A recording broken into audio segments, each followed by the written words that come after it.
Here we go. It is April 30th here for Game 5 of the NBA playoffs in the first round for both the Warriors and Rockets and the Timberwolves and Lakers. Season's on the line for Los Angeles tonight. I've been kind of dreading this spot. I didn't think the Lakers were going to be here so quickly this year, but here we are. The Lakers are facing elimination just like the number 2 seed in the Houston Rockets. So both 2 and 3 today are on the brink of elimination. They are both favored today, and we're going to go over both of those games. But before we get into the video, folks, make sure to hit that subscribe button down below for some more daily NBA predictions and best bets here on the channel. Earlier today, we posted our MLB best bets. Make sure to join us for that. Again, link in the description down below. We're taking that all the way through the entire MLB season, so at least 125 more of those videos, at least 150 more of those videos this year, so make sure to join us for that. And on Greedo Plays MMA this week, our UFC Des Moines predictions. Divas and Figueiredo and Corey Sandhagen in the main event, again from Des Moines, Iowa. And for the PFL, we have our PFL 4 predictions with Mr. Wonderful Phil Davis and Rob Wilkinson in the main event. The light heavyweights and heavyweights fight on Thursday, so make sure to join us for that on Greedo Plays MMA. That is linked in the description down below. Okay, we've got 2 games to go over today, so we can take our time with these. Rockets, Warriors. I'm split on this. I wouldn't bet the money line regardless. Hear me out. And again, I have my official prediction on the screen, right? So you can see it. Plus 4.5 Warriors, minus 175 Rockets. I would not touch minus 175 Rockets at all. The way I see this going, I think personally, is a very tightly contested game if the Rockets finally win. The Rockets haven't won a close game so far in this series. They haven't won a clutch game so far against Golden State. And sure, this is something we had always pondered going into the series, given the history between Houston and Golden State for the last 10 seasons. The Warriors have always gotten the Rockets in these close spots, and the Warriors have always came out of these games victorious and series victorious. And again, the Rockets have just been, they've been the Warriors' bitch the last 10 years. I don't think they're going to overcome all of that here, but I think they are going to push this back to San Francisco. Ultimately, guys, that's where I think the series does end. What do I feel, though, is the safest bet tonight, though? By far, plus 4.5 Golden State. I think this game is going to be very close. Again, my personal opinion, I think the Rockets are finally going to win a close game. I think so. I really don't think they go down like this. I think they're going to force this one to go back to San Francisco, where, again, ultimately they will lose. But you look at the last couple games that they've played, and sure, again, Game 3, the Warriors end up winning by 11 points. That game is so competitive, and the Warriors just pulled away in the last 3-ish minutes of that game. Game 4, a 3-point victory for the Warriors. Another game where the Rockets just couldn't score in the end. Draymond Green gets the huge stop on Alfred Şengün. Green, again's hyping up the crowd, acting like he's the best defensive player in the league, and I guess in that moment, yeah, he can, and he does feel warranted to say that because, again, he gets a great stop over Şengün. The Rockets have a problem, and it's a problem that we've talked about all series long with them, and it's still apparent. They don't have a star player. They don't have a closer. I believe it was Reggie Miller on the broadcast on TNT that said this himself. And it's true. There's no closer on this Rockets team. There's no one guy we can point at and say, this is the guy we're pointing to in the clutch time to take a shot. And sure, the Warriors are, honestly, they kind of have, they don't have one guy. They have 2. They've got Steph and Jimmy Butler, obviously. But, most teams in the playoffs right now remaining have their one guy they'll go to when the game's on the line. This is the guy we want taking the game-winning shot. The perfect example of that is with the Bucks-Pacers yesterday. Game on the line, Pacers down by 1. Who do they want to shoot the basketball to win the game? It is Tyrese Halliburton. Regardless of how bad Halliburton has or how, lackluster Halliburton can be sometimes and the poor shooting nights he's had earlier in this series, does not matter. The Pacers are still going to Tyrese Halliburton with the game on the line. They are trusting in their best player and all-star to take that game-winning shot. And what happened? Halliburton drives, finishes the layup. Pacers win the game and Pacers win the series. Pacers in 6 over the Cavaliers, by the way. Regardless, right? The Rockets still don't have that. We thought at times, maybe that's Jalen Green. Well, Jalen Green does not play the fourth quarter, at least the clutch minutes in the fourth quarter against the Warriors. He plays 25 minutes total, and he scores 8 points. He's supposed to be their best guy. I understand Şengün's the all-star. The face of the franchise is honestly, it is Jalen Green. And for most parts of the regular season, that's how it felt. But we've said it before, Jalen Green, and I'm going to say it again, he is the most volume shooter on the planet. He is so hot and cold. Sometimes Jalen Green looks unstoppable, like that game 2 that was won in Houston, the only game Jalen Green has played well so far in this playoffs. I believe he had 34 points, if I'm not mistaken, 38 points for Jalen Green in game 3, excuse me, game 2, the one game the Rockets won. The other games, Jalen Green hasn't touched 10 points. Game 1, he scores 7 points. Game 3, he scores 9 points. Game 4, he scores 8 points. Again, when the guy's on, he's really damn good. But most times, rather than not, Jalen Green really struggles to score, and that really throws the Rockets off of their game. I actually think we do get a good Jalen Green performance tonight. They're back at home, backs up against the wall. I think the Rockets are going to get off to a hot start early, and I think Golden State's going to be kind of chasing them for most of the game. I think the Warriors are going to make their push as we go into the late stages of the fourth quarter, but ultimately, I do think the Warriors, again, are going to get back in that game, but I think the Rockets are going to actually close it out. I think they are. And then they're going to get slaughtered in game 6. I think this is the game where the Rockets put everything into winning, and then game 6, they just go back to San Francisco, and it's just not a competition. That's how I feel about that. The Warriors have, I don't want to say surprised me, because I've always known how good the Warriors are. And I'm not surprised with them beating Houston. I think we got sold wolf tickets from that Rockets-Warriors game at the end of the regular season where Amen Thompson completely locked down Steph Curry. And, I'll be the first to admit, I think I bought into that a little bit too much. I put too much, into what the Rockets did over the course of the regular season and what they did, again, against the Warriors in their final regular season win on April 6th. And obviously the playoffs haven't gone that way, right? The Rockets have had their opportunities, don't get me wrong. They had their opportunity in game 1, they have their opportunity in game 2, where they won, obviously, and they had many opportunities in game 4 and even in game 3 as well. And that's the thing about all these series, right? We talked about it yesterday with the Pistons and the Knicks, got that one, right? Pistons on the road win as an underdog. All these series are really close. I mean, hell, look at even the Bucks and Pacers. That game 5 that sent the Bucks home, potentially Giannis's last game as a member of Milwaukee, that game's ultra close as well. And we're going to talk about Timberwolves Lakers in a few moments here. That series has been very close every single game too. And, Minnesota's up 3-1, just like this one. The Warriors are up 3-1. But pretty much any game except for, again, Wolves-Lakers game 1, could have gone either way. That's just the nature of how the postseason's been this year, which is great, obviously. But I think in a game like this, where the teams have been so competitive, and now we switch venues back to Houston for potentially their last game of the year, they know, again, your season's on the line. You have to win.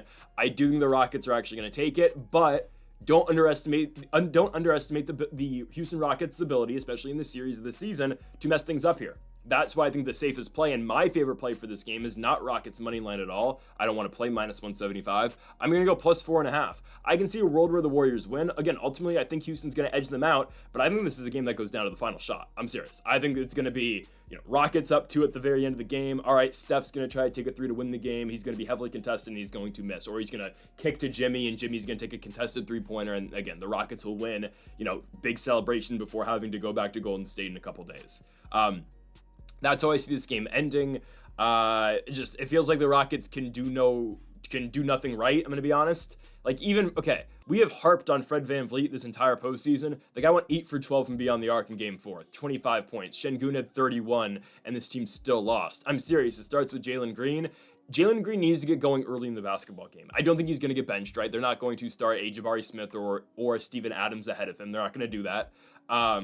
But he needs to get his shooting down, or he needs to just make some damn shots to start the basketball game, because the way he's been going, that does not cut it. You can't be one of your team's best scorers and best guards and not be on the court when it matters the most. And it's not like he's not on the court because of a lack of defense. I know, again, Jalen Green is not going to, he's not going to win a Defensive Player of the Year, but it was because he was so ice cold, and the team felt like it was better to have a Steven Adams or have a Jabari Smith on the court, especially against Steven Adams in the clutch, just having 2 bigs, right? I know what the Warriors bring, right? They've been a different team down the stretch with Steph Curry, with Jimmy Butler. I understand that. Jimmy, right, comes back from that injury, plays game 4 after not playing game 3, which felt like a big missed opportunity for Houston, by the way, after their big lead. Regardless, Jimmy plays 40 minutes, scores 27 points. Shout out to the Pythagorean Theorem. Brandon Podziemski, 26 points in that game. And obviously, Curry didn't have his best game, only 17 points. But that's why the Warriors went out and got Jimmy Butler. Because imagine if that's a Warriors team with just Steph Curry, and I think Andrew Wiggins is a solid basketball player, but he's not able to do for the Warriors what Jimmy Butler's doing right now in the playoffs. Ultimately, I think the Rockets win today. I think the Warriors will take care of them in Game 6, but I think the best play today is plus 4.5 on the Warriors. I could see a world where they definitely win, but the safest thing, I think this game's competitive. So give me Warriors on the point spread, plus 4.5, but I do think Houston forces a Game 6. We will see you on Friday back in San Francisco. To our final game of the day, and we move to Los Angeles, California. The Los Angeles Lakers take on the Minnesota Timberwolves. The odds here are pretty in favor of the Lakers. This is the biggest line of the Lakers. This is the most heavily favored game the Lakers have had all series long. They're minus 5.5 and minus 225 at home. I get it. I think the Lakers win this game pretty easily, honestly. But I will warn you, there's one of two ways this game goes. Either the Lakers completely dominate Minnesota and they say, all right, we're sticking around, we're not done just yet, we are going to be in the series and we're going to be in the series for a while, or they completely just lay down. I hope it is the first option. I hope the Lakers come into this game and say, all right, we're going to give you a fight. We are not backing down. We are making sure we stay in this series. I hope it is not, all right, we let Ant hit a couple big threes early. We leave Naz Reid open from beyond the arc a couple times, and we say, all right, you know what? We're just done now. I really hope it's not that. I don't think it's going to be that. It's, again, just a mindset thing with Los Angeles, right? Do they actually believe they can come back from down 3-1? I think if there's ever a guy you want on your team when you are down 3-1, it is LeBron James, obviously, with the 3-1 comeback in the NBA Finals with the Cavaliers. And I do kind of take that DFS quote well. I think, when Finney Smith said, well, if there's ever a guy, again, I think the quote was, I've seen LeBron do this before down 3-1, why not now? My concern is with the Lakers in Minnesota in Game 6. I'm going to be honest, right? I'm not going to talk about this game like it's a foregone conclusion, because as we have seen throughout this postseason with the Lakers, nothing is a foregone conclusion with this team. It's just not. But I think the much more concerning game is Game 6. Long-term outlook here, right? And I've always said this too. I said this after Game 4 or before Game 4. I said, well, if the Timberwolves win this game, I don't think the Lakers are going down in Los Angeles. The game I'd be scared about is Game 6. And that's why I thought it was so important they would win that Game 4, because if they did, it's 2-2 now. You win Game 5, you're up 3-2. Oh, you go back to Minnesota, you lose Game 6, whatever, but now you get a Game 7 at home, right? Sure, they can still get that Game 7 at home, but obviously now you have to win 3 consecutive games. First to 3, I think they get it. I think they do. I'm interested to see what JJ Redick does now, obviously, right? Because Game 4, the bench doesn't come in the second half. Jackson Hayes, who's their team's starting center, scores 2 points in 4 minutes, plays the first 4 minutes of the basketball game, and doesn't come back in. So Dorian Finney-Smith plays the rest of the basketball game. He plays 41 minutes. Rui played 41, Bron played 47, Luka played 46, AR played 35. I'm not gonna put the loss on Austin Reeves. I see a lot of Lakers fans doing that. It's just no. I don't think it's AR's fault. I know AR missed the 3 at the end of the game. Who cares? The Lakers, there were some calls missed, but I'm not gonna complain about that. Ultimately, my initial reaction after that game, I was disappointed, because I knew and I believed that the Lakers played one of their best possible games in Game 4. Given the circumstances, because of the lack of a bench, because we played Vando 7 minutes, because we played Jax 4 minutes, Gabe Vincent 13 minutes, right? All things considered, I couldn't have honestly asked for a better half out of Hachimura, James, Doncic, Reeves, and DFS. That's the best those 5 guys could have played, Hachimura at 23, Bron at 27, Luka at 38, AR at 17, and DFS only scored 6, but that 3-pointer he hit after the blocked by James. I mean, when DFS hit that 3 to go up 2, I was like, all right, this game's, almost over. The Lakers get to stop. Bron takes that ridiculous 3, and the rest is history. The Lakers don't score after that, That third quarter, man, They come out hot out the gates in the third quarter out of the halftime locker rooms. They're dominating. They go up 12. I was still thinking, though, okay, the Timberwolves, they're going to go on their run, and they did. And ultimately, the Lakers didn't have enough left in the tank in the fourth quarter. I think we got to go to the bench some. Here's my thing. I don't think LeBron and Luka are coming out in the second half, though. I really don't think so. Hell, I don't even know if AR is going to come off the court. No, AR is going to come off the court. It's going to be Luka and Braun are going to play the entire second half. If I had to guess, right, Reeves, Rui, DFS are still going to play a bunch of minutes. Jax is just going to start and not come back in. It's going to be Vando and Gabe Vincent who are going to sub in occasionally in this basketball game. I don't even think we see Jordan Goodwin minutes, I'm going to be honest. He played 7 minutes in game 4. I really don't think we see him. I think Jax is going to continue to start because that's just how the Lakers have been playing.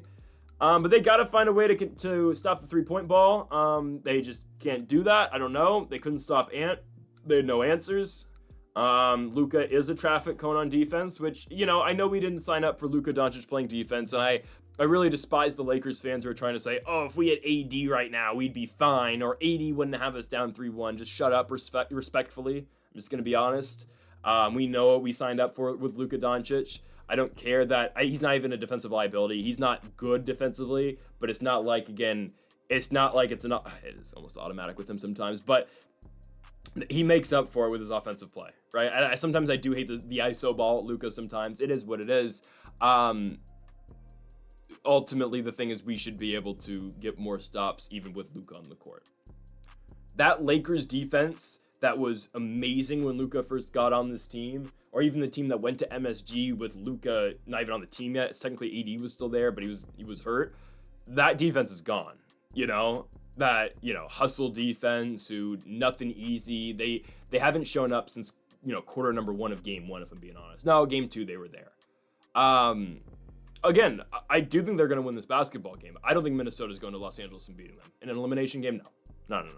I don't think Luka and LeBron are going down in their home court. Game 5 is where I'm really... Game 6 is where I'm really concerned, though. I haven't picked against the Lakers so far in the series. That might be the first time I do. I'm serious. I don't know if they can go to Minnesota and win. Because I think it's just a different game in Los Angeles. It is a different mindset tonight, right? Luka and LeBron don't want to get eliminated on their own home court. It is an elimination game this time around, and you got the crowd, who, by the way, the crypto crowd's the worst playoff crowd ever. I'm not going to lie. Like, I thought the Chase Center was bad with the Warriors, but at least, again, they still do the Warriors chant.